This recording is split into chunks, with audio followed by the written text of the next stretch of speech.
Halo, ketemu lagi dengan aku, Dharma. Aku mau menceritakan kisah horor buat kalian.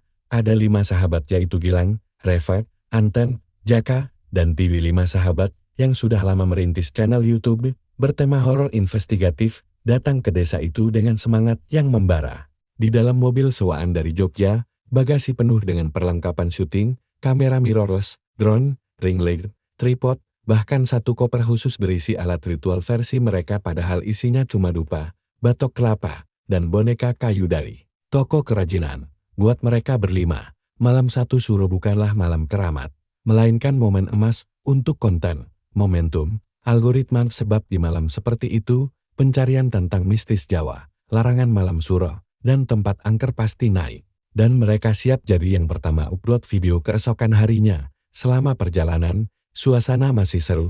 Gilang duduk di belakang sambil cek sound recorder. Reva sibuk update story, kasih snack pack. Anton yang nyetir, hafal jalan meskipun GPS sering hilang sinyal. Jaka dan Tiwi di tengah-tengah debat soal judul yang paling clickbait. Semua optimis, semua santai, tidak ada yang khawatir. Desa tujuan mereka berada di lereng Merapi, tersembunyi dari keramaian. Nama desanya tak populer, tapi sering muncul di forum-forum horor, dalam cerita warga yang menghilang, atau mendengar suara gamelan tengah malam. Konon, di balik hutan desa itu, ada sebuah petilasan tua, tempat yang hanya terbuka secara gaib di malam satu suro, tempat yang dijaga oleh sesuatu yang tidak suka diusik. Tapi buat Gilang dan timnya, itu justru jadi alasan untuk datang. Begitu masuk wilayah desa, suasana langsung berubah. Jalan makin kecil, dinding tebing di satu sisi, hutan lebat di sisi lain, warung tak terlihat, sinyal mati total. Bahkan suara jangkrik mendadak lenyap begitu roda mobil melewati gapura tua dengan ukiran tulisan Jawa. Mereka berhenti sejenak. Anton baca tulisan di gapura itu dengan suara pelan, "Ojo langgar, sebab sing lali bakal dijaluk bali. Jangan melanggar, sebab yang lupa akan diminta kembali." Tapi, karena tulisannya sudah luntur sebagian, Gilang hanya menertawakannya, lalu bilang, "Wah, cocok banget ini buat tuh Mlail." Mereka terus melaju, hingga tiba di sebuah rumah panggung kosan, satu-satunya bangunan di ujung desa yang diperbolehkan jadi tempat bermalam oleh juru kunci. Rumah itu terlihat rapuh, tapi masih berdiri kokoh, terbuat dari kayu tua, berdiri di pinggir hutan, dan katanya sudah lama tidak ditempati. Tapi mereka anggap ini malah menambah kesan seram. Sore menjelang, mereka istirahat, makan bekal, dan mulai bongkar alat. Jaka sibuk dengan tripod, Tiwi menyiapkan lighting dan kostum hitam, Reva sibuk menyiapkan naskah intro untuk dibacakan nanti malam. Sementara Gilang, sebagai leader dan editor utama, duduk sambil membuka laptop, cek settingan kamera drone. Semuanya berjalan lancar, terlalu lancar, sampai akhirnya langit berubah lebih cepat dari biasanya. Matahari belum sepenuhnya tenggelam, tapi cahaya mulai redup seolah ada tirai besar yang ditarik dari atas hutan. Angin berhenti, suara jangkrik yang sempat terdengar di awal hilang sepenuhnya. Anton mulai merasa tidak enak. Ia keluar rumah sebentar, melihat pepohonan yang seolah membeku. Tak ada daun yang bergerak, tak ada suara burung, tapi ia menahan diri untuk tidak panik. Ia pikir, mungkin hanya sugesti karena mereka sedang siap-siap syuting konten horor. Setelah maghrib, mereka bersiap berjalan ke lokasi petilasan. Perjalanan menembus jalur setapak, diapit hutan bambu dan ilalang tinggi. Jalurnya sempit, hanya muat satu orang, dan harus menunduk saat melewati beberapa pohon melintang. Mereka menyalakan headlamp, bawa senter, dan sesekali bercanda, agar suasana tak terlalu tegang. Di tengah perjalanan, mereka melewati gapura batu kecil. Di situ, ada papan kayu tua bertuliskan larangan. Jangan bawa garam, jangan mandi malam, jangan bersiul, jangan sentuh batu petilasan, jangan ambil apapun dari sekitar, jangan tertawa keras, dan jangan melewati pagar batu. Tulisan itu dicat merah, tapi sudah mulai memudar. Reva membaca pelan, dan langsung memfoto. Ia bilang bagus buat disisipkan ke konten, semacam peringatan lokal, biar kelihatan otentik. Tanpa berpikir panjang, mereka semua melanggar pantangan itu satu persatu. Gilang bawa keripik asin buat camilan, Anton sempat cuci muka di pancuran kecil dekat aliran air, Tiwi bersiul kecil sambil cek suara mic, Jaka duduk di batu petilasan sambil nyender, lalu ambil ranting buat digenggam. Reva tertawa keras, karena drone-nya gagal take off dan nabrak pohon. Lalu, mereka semua melewati pagar batu kecil yang melingkar mengelilingi situs itu. Pagar itu hanya setinggi lutut, tapi katanya, itu adalah garis gaib. Dan dari sanalah semuanya mulai, mereka pikir hanya sedang merekam. Padahal, mereka sedang mengaktifkan sesuatu. Malam itu adalah malam satu suruh, dan mereka sudah datang tanpa permisi.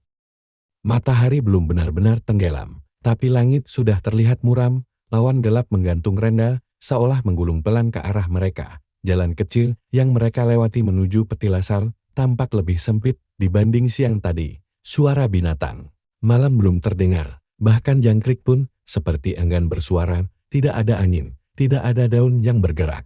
Seolah waktu menahan napasnya, Gilang berjalan paling depan, masih pegang kamera sambil sesekali menengok ke belakang memastikan semuanya masih di jalur. Di belakangnya ada Anton yang memikul tripod, lalu Tiwi dan Reva yang tertawa pelan sambil membahas filter warna. Jaka ada paling belakang, sibuk mengarahkan lampu senter ke kanan dan kiri seperti mencari sesuatu yang bisa dijadikan foto tambahan. Mereka semua masih menganggap momen ini adalah awal dari konten yang akan viral. Bahkan saat melewati papan kayu tua yang terpasang di dekat gapura batu, mereka hanya berhenti sebentar. Tiwi membaca cepat tulisan larangan itu, lalu tertawa. Jangan bawa garam, jangan mandi malam, jangan bersiul, jangan sentuh tanah petilasan, jangan ambil barang, jangan bercanda, jangan lewati pagar batu. Ulangnya dengan nada mengejek. Gilang mengambil gambar papan itu sebentar, lalu menyuruh yang lain lanjut jalan. Reva sempat berkomentar kalau tulisan itu cocok jadi opening shot video, biar nuansanya langsung horor. Anton menyambar, "Won, ini kayak checklist, jangan-jangan kita udah langgar semuanya." Dan mereka semua tertawa keras, seolah itu hanya trivia. Padahal, mereka memang sudah melanggar semuanya. Gilang tadi siang sempat buka cemilan keripik asin dan dibagi ke semua orang. Reva dan Tiwi mandi di pancuran kecil yang mereka temukan di balik semak. Katanya buat segar-segaran sebelum syuting. Jaka sempat bersiul saat nyalain kamera. Kebiasaan lamanya yang selalu dia lakukan tiap take pertama. Anton tanpa sengaja menempelkan telapak tangan ke batu besar yang mereka duga sebagai petilasan, lalu mengabadikan momennya lewat Instagram Story. Dan saat drone jatuh, karena sinyalnya kacau, Tiwi mengambil ranting panjang dari tanah dekat petilasan untuk dijadikan properti. Bahkan mereka tertawa keras sambil duduk-duduk di pagar batu, memakan bekal sambil memutar klip mentah yang baru direkam. Mereka tidak melihat semua itu sebagai bentuk pelanggaran. Tidak ada yang merasa bersalah, tidak ada yang menahan diri, karena bagi mereka, semua ini hanya permainan dalam dunia konten. Tidak lebih dari itu. Tidak satu pun dari mereka menyadari bahwa mereka sedang mengetuk pintu yang tidak boleh dibuka. Langit menjadi lebih gelap dalam waktu yang sangat cepat. Lampu-lampu senter mereka mulai terasa tidak cukup terang. Kabut tipis muncul dari balik pepohonan, menyebar perlahan ke sekitar tempat mereka berdiri. Udara menjadi lebih dingin, lembab, dan berat. Reva yang tadinya duduk, mulai menggigil. Ia mengira itu cuma efek cuaca lereng gunung. Gilang mencoba menenangkan, lalu mengajak semua kembali ke posisi syuting. Mereka mulai dengan pembukaan video. Gilang memegang kamera dan mengarahkan pada Tiwi yang berdiri di depan batu petilasan. Tiwi membaca narasi pembuka, memperkenalkan lokasi dan sejarah singkat desa berdasarkan hasil riset seadanya dari forum online. Tapi setiap kali dia mulai bicara, suaranya seperti terputus, mikrofon wirelessnya mati hidup sendiri. Gilang mengganti baterai, tapi hasilnya sama. Suara Tiwi terus terganggu, bahkan suara angin yang sebelumnya hilang tiba-tiba muncul hanya di bagian mikrofon saja, padahal mereka semua tidak merasakan hembusan apa-apa. Jaka mencoba merekam suasana sekitar dengan drone, tapi kontrolernya error, drone naik, lalu jatuh sendiri. Beberapa detik kemudian, propellernya patah. Jaka mengumpat pelan, lalu duduk sambil memegangi dahinya yang mulai pusing. Anton mencoba menyalakan lighting tambahan, tapi hanya satu yang menyala, sisanya berkedip cepat seperti lampu rusak. Saat Reva membuka laptop untuk mulai transfer foto, layar laptopnya blank.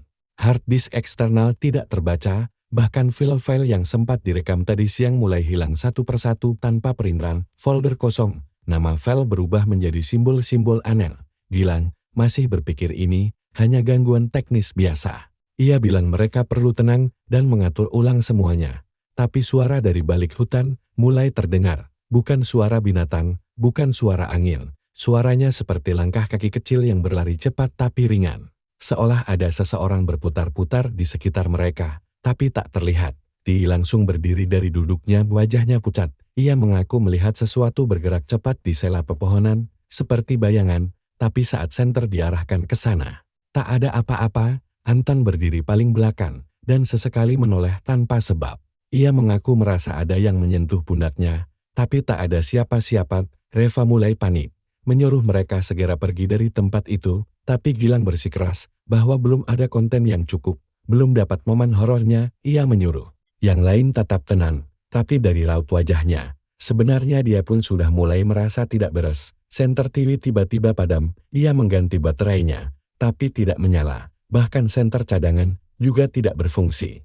Lalu, suara tawa kecil terdengar dari arah belakang batu petilasan, tawa pelan, melengking, tapi seperti berasal dari tenggorokan yang terlalu tuat.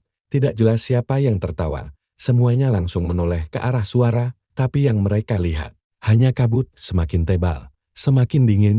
Mereka mulai berkemas dengan panik.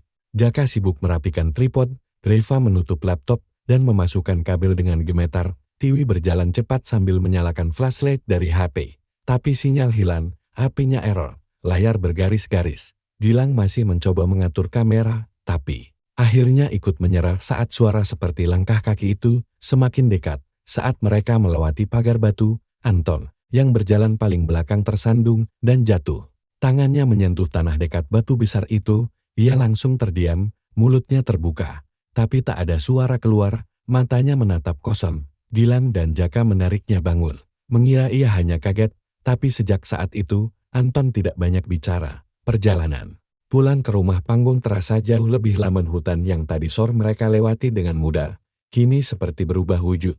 Pohon-pohon terasa lebih rapat. Jalan setapak bercabang tanpa arah. Beberapa kali mereka memutar di jalur yang sama. Bahkan suara ranting patah terdengar di kanan dan kiri. Gilang menyadari bahwa mereka sudah melanggar semua pantangan yang tertulis di papan kayu tadi. Dan satu persatu gangguan mulai muncul, bukan hanya teknis, tapi juga sesuatu yang tak bisa dijelaskan secara logika. Sesuatu yang seperti memperhatikan, mengikuti, bahkan menguji kesabaran mereka. Saat akhirnya mereka kembali ke rumah panggung, waktu menunjukkan hampir tengah malam, tapi jam tangan Jaka menunjukkan pukul 9, HP Reva mati total kamera. Gilang hang, semua alat seolah kehabisan daya, meskipun sudah diisi penuh. Anton masih diam, duduk memeluk lututnya di sudut ruangan.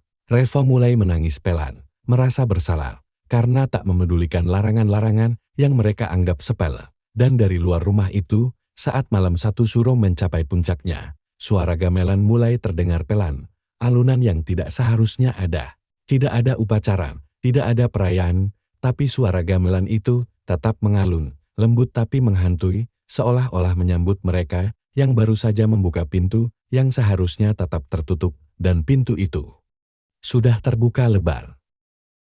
Malam benar-benar terasa panjang, langit di atas mereka tak menampakkan satupun bintang, hanya hitam pekat seolah seluruh langit telah ditutup kain tebal. Rumah panggung tempat mereka berteduh berdiri kaku dalam diam, hanya diterangi sisa cahaya dari lampu emergensi kecil yang mulai berkedip tak stabil. Suara jangkrik, kodok, dan semua nyanyian malam lenyap tanpa peringatan. Hening yang tercipta bukan hening biasa, bukan sunyi yang menenangkan, melainkan hening yang mencengkeram, membuat napas terasa sempit. Udara di sekitar berubah drastis. Semakin malam, suhu turun tajam. Tapi bukan dingin alami dari udara pegunungan, melainkan dingin yang membawa rasa sesak. Dingin yang terasa seperti seseorang atau sesuatu berdiri sangat dekat, menatap mereka dari balik gelap. Gilang menyalakan kameranya untuk memeriksa hasil footage sore tadi, tapi layar monitor kamera memperlihatkan sesuatu yang aneh. Video yang seharusnya berdurasi 2 menit, sekarang mendadak menjadi 3 menit 33 detik dan angka 3:33 terus muncul di pojok kanan layar. Meskipun mereka merekamnya jam 5 sore, ketika Gilang memutar file tersebut, tampak kilasan gambar blur yang bergoyang liar, seolah direkam sambil lari. Ada suara yang menyusup masuk, bukan suara mereka, bukan juga suara dari lingkungan, suaranya berat, seperti bisikan dalam frekuensi rendah, tak bisa dimengerti. Gilang mengerutkan dahi, lalu mencoba membuka file lain. Kali ini tampak bayangan hitam melintas cepat di belakang Reva saat ia berbicara ke kamera. Saat direkam, mereka yakin tidak ada siapapun di belakangnya. Reva yang sedang menonton ulang rekaman itu langsung merasa merinding. Ia memegangi lengan kirinya yang mulai terasa kesemutan. Udara di dalam rumah panggung makin berat. Rasanya seperti berada di dalam kantung plastik besar yang rapat gerah tapi dingin, sunyi tapi penuh tekanan. Jaka mencoba menyalakan senter cadangan, tapi tidak menyala. Ia lalu merogoh tas mencari power bank dan mencoba mengisi ulang handphonenya, tapi tak satu pun power bank menyala. Semua mati, seolah-olah daya mereka sudah disedot entah oleh apa. Tilly mulai merasa aneh dengan tubuhnya. Ia mengeluh kakinya berat dan seperti menampal ke lantai. Saat ia berdiri, ia merasakan nyeri menusuk di bagian telapak, seperti diinjak duri, atau sesuatu yang mencengkeram pergelangan kakinya dari bawah papan rumah. Anton, yang duduk menyendiri di sudut ruangan terlihat pucat. Ia sejak tadi diam saja, tidak menanggapi saat dipanggil. Tubuhnya kaku, pandangannya kosong menatap dinding kayu, yang mulai mengeluarkan suara berderit pelan, seolah memuai karena hawa dingin yang luar biasa. Gilang mulai menyadari bahwa situasi ini bukan lagi gangguan teknis atau kejadian kebetulan. Ia mendekati Reva dan Jaka yang sedang memeriksa laptop. File video di dalam folder terus berubah sendiri, sebagian file tiba-tiba coruk, sebagian lainnya hilang, berganti nama menjadi simbol-simbol aneh. Beberapa rekaman bahkan muncul sendiri, padahal mereka tidak pernah menekan tombol rekam. Salah satu file memperlihatkan sosok hitam berdiri di luar jendela. Menunduk, jendela itu sekarang tertutup tirai. Tapi mereka semua langsung menoleh ke sana. Tak ada siapa-siapa, namun suara ketukan ringan mulai terdengar. 3 ketukan pelan. Lalu hening, lalu 3 ketukan lagi. Tiwi mulai muntah tiba-tiba. Tanpa peringatan, muntahannya berwarna hitam, pekat seperti tanah basah, dan berbau anyir. Reva langsung menjerit kecil dan menutup mulutnya. Bau itu menyebar cepat, menusuk hidung. Jaka panik dan berlari ke tas mencari tisu dan air, tapi malah terjatuh. Saat jatuh, ia menyadari lantai kayu rumah terasa lembab, seperti ada sesuatu yang merembes dari bawah. Saat ia menempelkan tangan ke lantai, ada suara bisikan halus masuk ke telinganya, bukan dari arah teman-temannya, bukan pula dari pikirannya sendiri. Anton, yang sejak tadi diam, mendadak berdiri dengan kaku. Ia berjalan pelan menuju jendela yang tertutup tirai. Tanpa berkata apa-apa, ia menarik tirai dengan kasar. Di balik tirai itu hanya gelap, tapi sesaat kemudian kaca jendela berkabut dengan sendirinya, dan dari balik kabut itu muncul bekas telapak tangan kecil, bukan tangan orang dewasa ukurannya, seperti tangan anak kecil. Lalu muncul lagi satu, lalu satu lagi, lalu seluruh kaca dipenuhi jejak tangan yang bergerak pelan dari luar ke dalam. Tapi saat Reva membuka pintu depan rumah panggung dan menyorot keluar dengan senter, tidak ada siapa-siapa, bahkan jejak kaki pun tidak terlihat di tanah. Gilang menyuruh semuanya berkumpul di tengah ruangan. Mereka mencoba menenangkan diri, tapi saat mereka duduk melingkar, mendadak semua lampu emergensi padam bersamaan, gelap total, hanya suara napas panik dan degup jantung yang terasa makin cepat.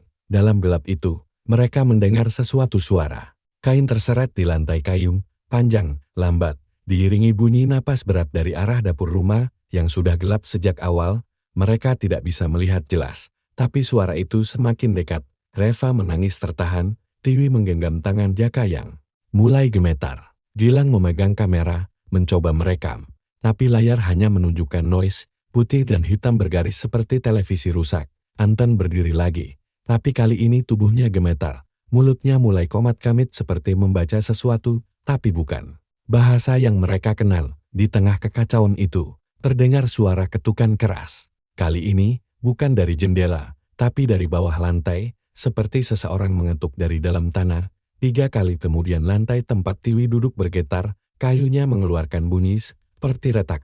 Tiwi langsung bangkit dan mundur. Gilang mengarahkan cahaya dari sisa baterai senter ke bawah lantai, dan melihat sebuah retakan kecil di sela papan. Dari celah itu, keluar asap tipis berwarna keabu-abuan. Aromanya aneh, bukan bau tanah atau kayu, lebih mirip bau daging terbakar. Jaka, yang dari tadi diam saja, mendadak menjerit. Ia merasa ada sesuatu menyentuh kakinya. Ia berdiri, melihat ke kakinya, dan mendapati bercak tangan hitam di pergelangan celananya. Tangan kecil, seperti tangan anak-anak, tapi jumlahnya lebih dari 1. Gilang menarik Jaka menjauh, tapi suara bisikan mulai terdengar lebih keras sekarang. Bukan dari luar rumah, tapi dari dalam kepala mereka masing-masing, seperti ada yang berbicara langsung ke telinga. Tapi tidak ada satupun dari mereka yang bisa menjelaskan arti dari kata-katanya. Suara itu mengalun, lirih tapi jelas. 1. Dibuka. 6 tertinggal. 1 dibuka. 6 tertinggal. Gilang menatap Reva yang mulai kehilangan fokus. Reva menutup telinganya, tubuhnya gemetar hebat. Dia menggumam tak karuan. Matanya mulai membelalak, seolah melihat sesuatu yang tidak dilihat oleh orang lain. Gilang mengguncang bahunya, tapi Reva terus mengulang-ulang satu kalimat, "Itu bukan bayangan. Itu bukan bayangan." Lampu kamera berkedip sekali, lalu menyala terang. Dalam 1 detik itu, seluruh ruangan terlihat, dan di pojok rumah panggung, berdiri sosok hitam, tinggi, kepalanya menyentuh langit-langit, tak punya wajah, hanya lubang menganga di tengah kepala. Dan saat cahaya padam kembali, sosok itu menghilang. Tapi mereka semua tahu, itu bukan halusinasi, mereka semua melihatnya, dan untuk pertama kalinya, mereka sadar ini bukan sekadar malam suruh biasa, ini adalah malam yang membuka celah tipis antara dunia mereka dan sesuatu yang lebih tua, lebih gelap, dan tidak ingin diganggu. Malam itu belum usai, dan mereka tidak tahu berapa banyak dari mereka yang akan selamat sampai pagi. Setelah semua pantangan dilanggar dan malam kian dalam, suasana berubah menjadi sesuatu yang benar-benar asing. Bukan hanya tempat yang terasa berubah, tapi juga tubuh mereka. Perasaan aneh mulai merayapi masing-masing dari mereka, seolah ada sesuatu yang sedang meresap masuk bukan lewat kulit, tapi lewat celah, tak terlihat di dalam jiwa. Gilang yang sejak awal memimpin, mulai merasa seolah dirinya terus diawasi dari belakang. Bukan seperti sedang diikuti orang, tapi seperti ada sesuatu yang menempel, mengintai dari balik bahunya. Awalnya ia kira hanya perasaan takut biasa, tapi semakin lama, perasaan itu jadi nyata. Lehernya terasa berat, seperti ada sesuatu yang menggantung di atasnya. Setiap kali ia menoleh, tidak ada apa-apa. Tapi begitu ia memalingkan wajah, bulu kuduknya berdiri seolah bayangan itu kembali mendekat. Reva, yang sejak tadi terus memegangi lengan kirinya, karena merinding terus-menerus, akhirnya berhenti bicara, bukan karena lelah, tapi karena suaranya hilang. Ia mencoba berbicara, menyebut nama Gilang, tapi tidak ada suara keluar. Mulutnya bergerak, tapi hening, panik. Ia menunjuk ke arah Gilang dan membuka mulutnya lebar-lebar, tapi tetap tanpa suara. Gilang mendekat, bertanya, tapi Reva hanya menggeleng sambil menangis. Air matanya jatuh, tapi tak ada suara tangisan, seolah suara pun sudah tak boleh keluar dari tubuhnya. Anton yang sejak tadi tampak seperti orang linglung, tiba-tiba berjalan sendiri tanpa berkata apa-apa. Langkahnya cepat, tubuhnya gemetar. Jaka yang menyadari hal itu langsung mengejarnya. Tapi ketika berusaha menyusul Anton, jalanan terasa seperti berubah. Pepohonan di sekitarnya yang tadi berada di sisi kanan, kini berpindah ke kiri. Jalan setapak yang harusnya mengarah ke mobil, kini bercabang dua. Dan yang lebih aneh, jalan yang baru saja mereka lewati tadi, sudah tidak ada lagi. Tiwi berusaha menyalakan peta offline dari ponselnya, tapi sinyal GPS-nya kacau. Layar hanya menunjukkan titik berkedip di tengah putih kosong, tidak ada arah, tidak ada jalan kembali. Semua seperti dilenyapkan. Mereka mencoba kembali ke rumah panggung, tapi jalan terasa berputar-putar. Beberapa kali mereka melewati batu besar yang sama, ranting patah yang sama, bahkan bekas jejak sepatu mereka sendiri. Gilang akhirnya menyuruh semua berhenti sejenak. Mereka berdiri di tengah jalan tanah sempit, saling memegang tangan, berharap bisa tenang walau hanya sebentar. Tapi Anton sudah tidak bersama mereka. Jaka memanggil namanya beberapa kali. Tidak ada jawaban. Mereka berjalan perlahan menyusuri jalur sempit di antara pohon-pohon bambu yang kini terasa lebih tinggi dan lebih lebat. Udara makin berat, kabut makin tebal. Tiwi menangis. Reva masih tak bisa bersuara, dan Gilang terus menyenter ke kiri dan kanan sambil memanggil nama Anton. Waktu terasa berkunjam. Tangan Gilang berhenti di pukul 03 menit dan tidak bergerak. HP Reva masih mati, laptop di tas Jaka seperti membawa batu berat dan panas, meski tak menyala. Bahkan kamera yang tadi sempat direkam, layarnya hanya menunjukkan hitam putih, seperti distorsi televisi rusak. Mereka menyadari bahwa waktu tidak berjalan seperti biasa, dan seolah untuk menegaskan hal itu, jam di kamera justru berputar mundur detik demi detik mengalir ke belakang, menuju entah apa. Tiwi menunjuk ke semak-semak. Dari arah sana, terdengar suara. Tapi bukan suara langkah manusia, bukan pula suara binatang, suaranya seperti gesekan daun. dicampur suara bayi menangis lirih, lalu disusul suara desisan, tapi suara itu tidak datang dari satu arah, kadang dari kanan, lalu mendadak berpindah ke kiri, lalu dari belakang. Seolah apapun yang bersuara itu bisa bergerak tanpa bentuk. Reva menutup telinganya, meski tak ada suara yang benar-benar keras. Tapi suara itu seperti langsung masuk ke kepala, berbisik, seperti menyebut nama mereka satu persatu, dalam nada berat dan pelan. Tiwi merasa pundaknya disentuh. Ia menoleh cepat, tapi tidak ada siapa-siapa. Jaka mulai mengarahkan senter ke atas. Karena merasa ada yang bergerak di antara ranting pohon, sesekali mereka melihat bayangan melintas cepat, sangat cepat, seperti kain hitam dikibaskan di udara. Tapi tidak ada angin. Reva berpegangan kuat pada Gilang, wajahnya pucat. Mulutnya masih bergerak, mencoba bicara, tapi tidak ada suara. Gilang mulai panik. Ia tahu, mereka harus keluar dari sini secepatnya. Mereka berempat berjalan cepat, tapi kabut semakin tebal. Jalan setapak yang tadi tampak jelas, kini berubah menjadi tanah basah yang lengket. Setiap langkah terasa berat. Tanah seperti menarik kaki mereka. Seperti ada tangan kecil di bawah tanah yang menggenggam dan menahan. Tiwi terjatuh. Gilang membantu. Tapi saat memegang lengan Tiwi, ia melihat sesuatu bekas jari hitam mencengkram kulit Tiwi. Seperti tanda terbakar. Tapi Tiwi tak merasa sakit. Ia hanya berkata lirih, "Aku." Dingin banget di tengah hutan, mereka mulai mendengar suara lonceng kecil, disusul suara gamelan yang mengalun lembut dari kejauhan. Bukan gamelan modern. Suaranya seperti berasal dari logam tua yang retak. Suara itu tidak seirama, seperti dimainkan oleh tangan yang gemetar. Makin lama, suara itu terdengar makin dekat. Padahal mereka tidak bergerak. Gilang menyuruh semua diam.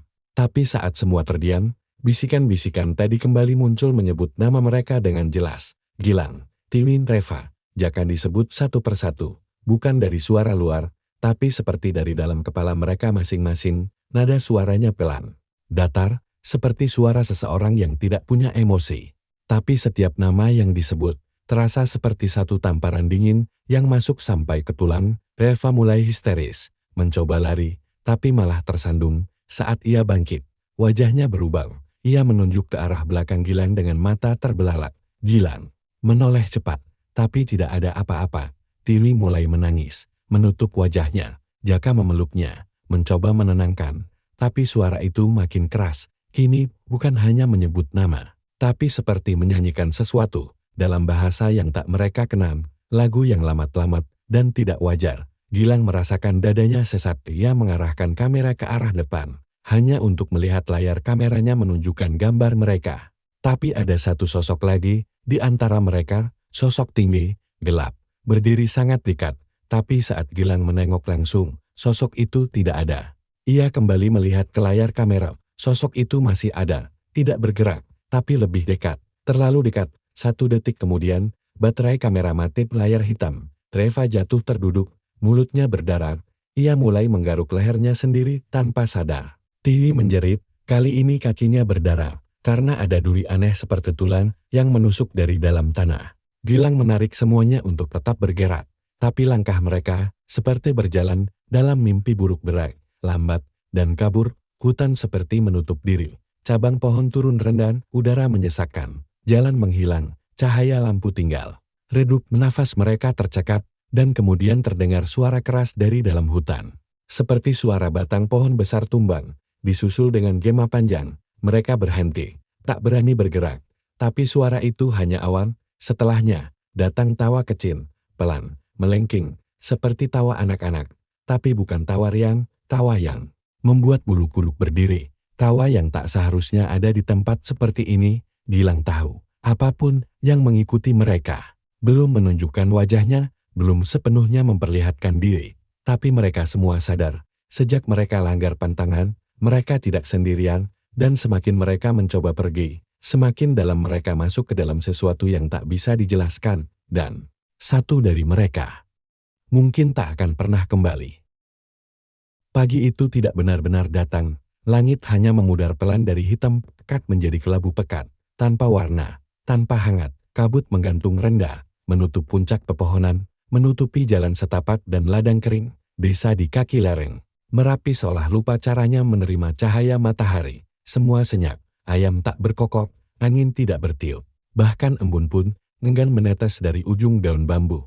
Dua orang muncul dari balik kabut tergontai, compang-camping, tubuhnya penuh goresan dan darah kering. Langkah mereka tak teratur, seperti orang baru belajar berjalan. Satu di antara mereka, seorang laki-laki muda dengan kamera yang sudah rusak tergantung di lehernya, menyeret kaki kanannya seperti keseleo. Pundaknya robek, bajunya basah kuyup dengan bercak coklat tua, matanya kosong, pandangannya menembus tanah, seolah apa yang ia lihat bukan dunia ini. Yang satu lagi, perempuan muda, wajahnya pucat nyaris putih, rambutnya kotor, kulit tangannya tergores-gores seperti habis menerobos semak berduri, tangannya gemetar, tapi tetap menggenggam erat selembar kertas kusut yang tak bisa terbaca lagi karena basah. Ia berjalan lebih lambat, kepalanya menoleh ke belakang sesekali. Tatapannya seperti mencari sesuatu yang tak ingin ia temukan lagi. Mereka ditemukan oleh seorang petani tua yang sedang menuju sawah.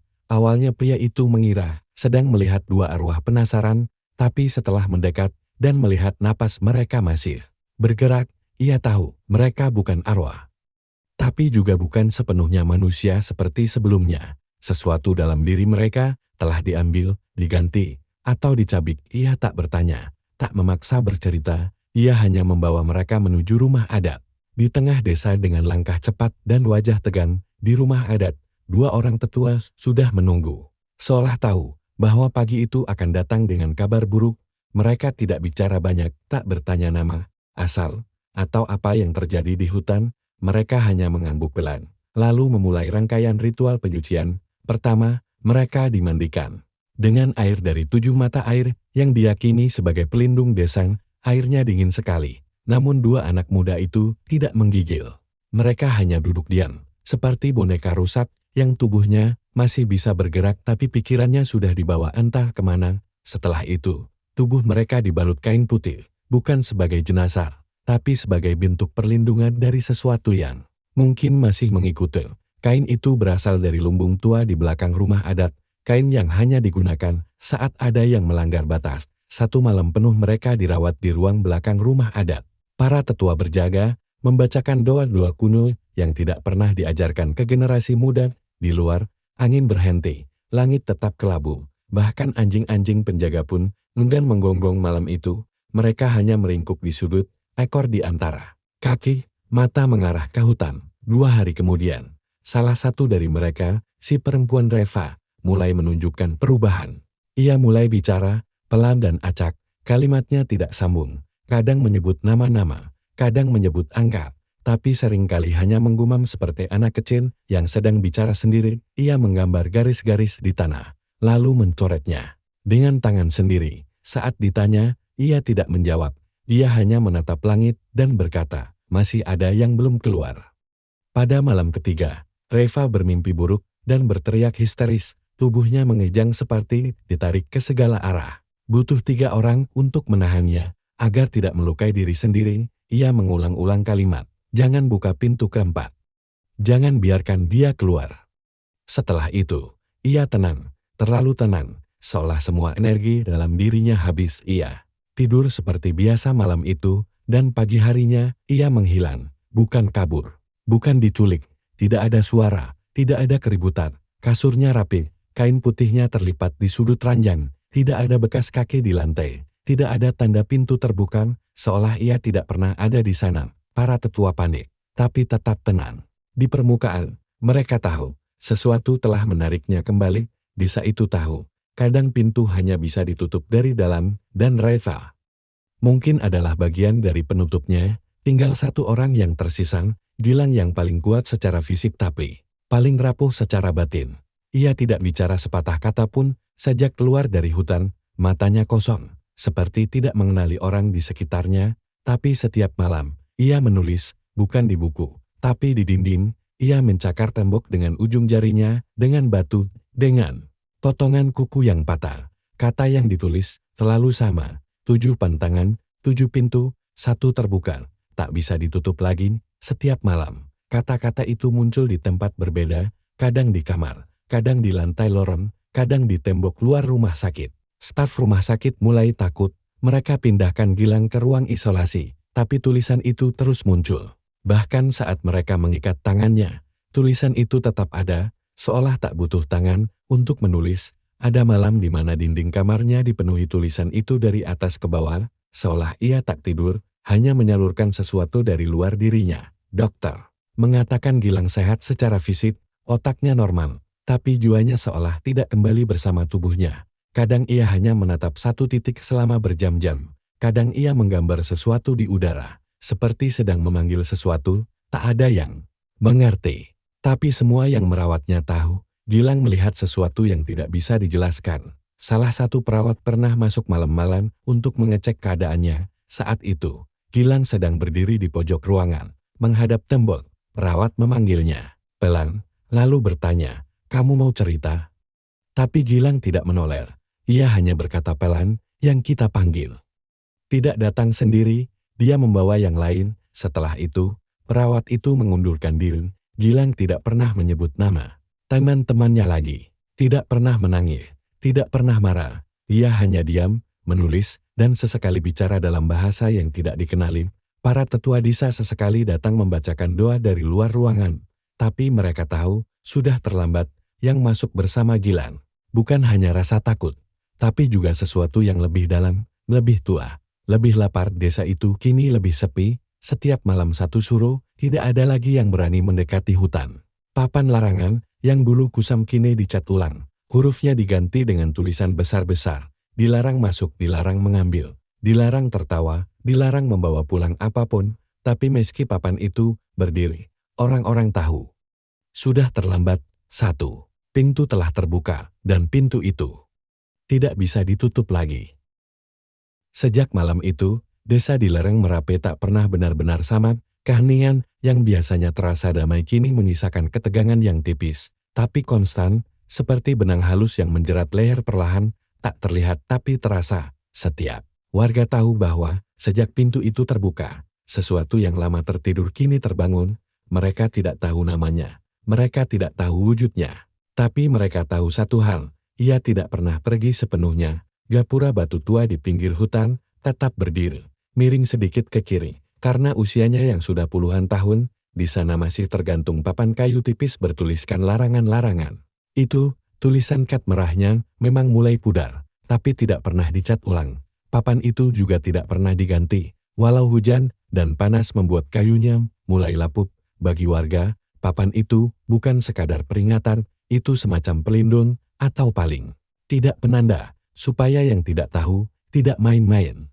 Supaya yang pura-pura berani, tahu batasnya. Tapi kamu tahu, manusia itu makhluk paling keras kepala. Semakin dilarang, semakin penasaran. Apalagi, kalau dibumbui dengan kata mistis, angker, urban legend, dan yang paling bahaya, konten viral. Beberapa bulan setelah kejadian Reva menghilang dan Gilang dipulangkan dalam keadaan seperti orang kosong, muncul sekelompok anak muda baru dari luar kota. Mereka datang dengan kamera, drone, lampu LED, dan tongsis. Awalnya mereka cuma ngevlog biasa, review makanan desa, keliling pasar tradisional, dan sedikit bincang-bincang dengan warga lokal. Tapi saat mereka mulai dengar cerita soal petilasan terlarang itu, mata mereka langsung berbinar, terutama si Adit, cowok berjaket merah, yang jadi leader tim konten mereka. Katanya, cerita kayak gini yang bikin penonton penasaran. Kita harus eksplor tempat itu, bro. Malam-malam, warga sudah memperingatkan. Bahkan Pak Sarde, yang paling tua di desa itu, sampai angkat bicara langsung. Padahal beliau jarang keluar rumah.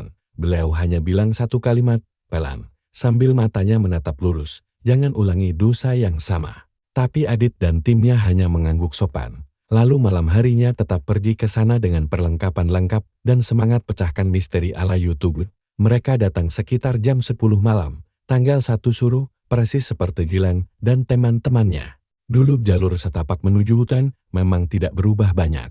Masih ada semak berduri, masih harus lewati jembatan bambu kecil, dan masih harus lewat gapura batu dengan papan larangan itu. Tapi malam itu, suasananya jauh lebih ganjil dari biasanya. Tidak ada angin, tidak ada jangkrik. Hutan terasa seperti menahan napas. Tapi mereka mengira itu cuma efek psikologis. Mereka tertawa-tawa, saling ejek, karena ada yang mulai takut. Kamera mereka nyala. Drone sempat take off meski sempat teror sinyal. Adit memimpin barisan, seperti Gilang dulu, dengan kamera di tangan dan lampu LED di bahu. Mereka mulai rekaman pembuka dengan narasi standar, malam ini kita akan menelusuri petilasan yang katanya terlarang. Awalnya semuanya baik-baik saja. Mereka menyusuri jalan setapak, melewati pagar batu tua, lalu masuk ke area yang disebut warga sebagai jalur sunyi, tempat di mana dulunya batu besar tempat Reva duduk sempat ditemukan retak-retak, tapi anehnya, batu itu sekarang hilang. Tidak ada di tempatnya, bekasnya pun tidak ada, seolah tidak pernah ada di sana. Beberapa dari mereka mulai merasa aneh, tapi tetap lanjut. Mereka mulai bercanda, sengaja menyentuh tanah yang dilarang, bahkan memungut batu kecil sebagai oleh-oleh. Salah satu dari mereka, si Dito, bahkan sempat duduk di atas pagar batu sambil menyulut rokok. Katanya, masa sih cuma duduk aja bisa kena kutuk? Teman-temannya tertawa, tidak sadar bahwa suara tawa mereka terdengar menggema aneh, seolah dipantulkan dari banyak arah, seolah ada yang ikut tertawa, tapi bukan manusia. Tak lama setelah itu, satu persatu alat mereka mulai error. Baterai kamera turun drastis, dari 80% jadi 5% dalam 1 menit, drone jatuh mendadak. Padahal kondisi tenang, HP mati total, lampu LED mulai berkedip. Mereka panik, tapi masih mengira ini masalah teknis, sampai suara mulai muncul, bukan suara hewan, bukan pula suara angin. Suara pertama adalah gumaman lirih, seperti suara orang tua sedang membaca doa, tapi terlalu pelan untuk dimengerti. Suara itu datang dari arah pohon-pohon bambu di pinggir petilasan. Mereka menyorot ke sana, tidak ada siapa-siapa. Lalu suara kedua, tawa kecil, tertahan, pelan, seperti tawa anak kecil yang sedang main petak umpet. Dan suara ketiga, ketukan, 3 kali pelan, dari tanah, seolah ada yang mengetuk dari balik bumi. Mereka mulai ketakutan, tapi sebelum sempat berlari, Dito terjatuh sendiri. Ia berteriak keras, katanya ada yang menarik kakinya. Saat mereka senter ke kakinya, kulitnya membiru, bekas jari-jari kecil terlihat jelas di pergelangan celananya. Bukan seperti luka lebam, tapi seperti ada tangan anak kecil yang menggenggam erat sampai meninggalkan bentuk. 2 dari mereka langsung lari, tapi jalan yang tadi mereka lewati sudah hilang. Jalur setapak berubah jadi semak penuh duri. Pagar batu yang tadi ada di belakang mereka kini tidak terlihat. Bahkan langit pun terlihat lebih gelap dari biasanya, seolah bulan pun memutuskan untuk pergi malam itu. Adit berusaha merekam semua itu sambil berjalan cepat. Tapi kameranya merekam hal aneh. Sosok tinggi muncul di antara kabut, tidak berjalan, tidak terbang, tapi meluncur pelan ke arah mereka. Tinggi, berbalut kain hitam kusut. Wajahnya tak terlihat. Sosok itu muncul hanya 1 detik, tapi cukup untuk membuat salah satu kru muntah dan pingsan di tempat. Dari 3 orang yang mencoba lari, hanya 1 yang berhasil ditemukan keesokan harinya oleh warga. Pingsan di dekat sungai kecil, dengan kamera masih menempel di dada. Saat file di kamera dicek, semua video rusak, tapi ada 1 rekaman yang bisa dibuka. Video berdurasi 7 menit 7 detik, di dalamnya hanya suara gumaman yang terus diulang. Dengan 1 visual, kamera merekam langit, tapi dari baliknya, bayangan wajah besar seperti tertempel di atas lensa diam, tidak bergerak, tapi matanya seperti mengikuti siapapun yang menonton. Nama-nama mereka tidak disebutkan lagi oleh warga. Tapi papan larangan di gapura itu kini diganti, dicat ulang oleh seseorang yang tidak mengaku, dengan 1 kalimat tambahan di bagian bawah. Jika kau pikir ini hanya cerita, silakan buktikan sendiri. Dan setiap malam 1 suro, warga selalu menutup pintu, tidak ada yang keluar, tidak ada yang menyalakan lampu di dekat hutan. Karena suara tawa itu masih datang, kamera-kamera masih mati sendiri, dan 1 nama baru selalu hilang tanpa kabar. Mungkin lain kali, kalau kamu lewat desa ini dan melihat gapura batu itu, kamu akan merasa gatal ingin tahu. Kamu akan berpikir, ini cuma cerita horor buat konten. Kamu akan merasa aman karena datang siang hari. Tapi kamu lupa satu hal, dosa itu tidak datang karena waktu. Dosa itu datang karena kesombongan. Dan ketika kamu merasa berani, mungkin saat itulah kamu sudah melanggar 1 dari 7 pantangan. Dan ingat, yang pertama kali dilanggar bukan cuma larangan, tapi akal sehatmu sendiri.